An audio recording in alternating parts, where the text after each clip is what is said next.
টিভির পর্দায় বা কখনো কখনো বাস্তব জীবনে প্রায়ই একটি রোমান্টিক দৃশ্য দেখি আমরা।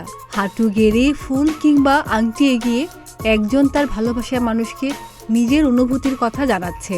এই দৃশ্য দেখতে সবারই ভালো লাগে।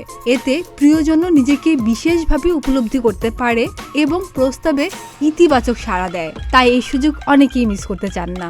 আধুনিক যুগে প্রেমের বা বিয়ের প্রস্তাব দেওয়ার এই রীতি জনপ্রিয়তা পেয়েছে। তবে আগের যুগে কি এমন কোনো রীতি ছিল? জানেন কি হাঁটুতে বসে প্রস্তাবের রীতি কবে থেকে শুরু হয়েছে? এই রীতি কবে থেকে শুরু হয়েছে তার কোনো লিখিত প্রমাণ নেই। তবে এই স্টাইলকে প্রতিশ্রুতিরই চিহ্ন বলে মনে করেন বিশেষজ্ঞরা। বিশেষজ্ঞদের মতে মধ্যযুগে এই প্রথা শুরু। সে যুগে যোদ্ধারা অভিজাত নারীদের সামনে হাঁটু গেড়ে মাথা নত করতেন। তবে 1925 সালে হাঁটুতে গেড়ে প্রেম প্রস্তাবের ছবি প্রথম প্রকাশ্যে আসে।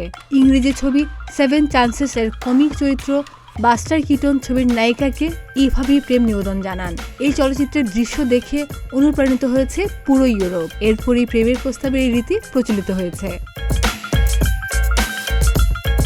এখন হাঁটু গেড়ে বসে মাথা নিচু করে প্রপোজ করা জীবনসঙ্গীর প্রতি সম্মানের লক্ষণ। এভাবে প্রস্তাব করে তারা জানায় যে তাদের পুরো জীবন এখন অন্যের হাতে, এই আশায় যে অন্য মানুষটি দয়ালু এবং প্রেমময় হবে।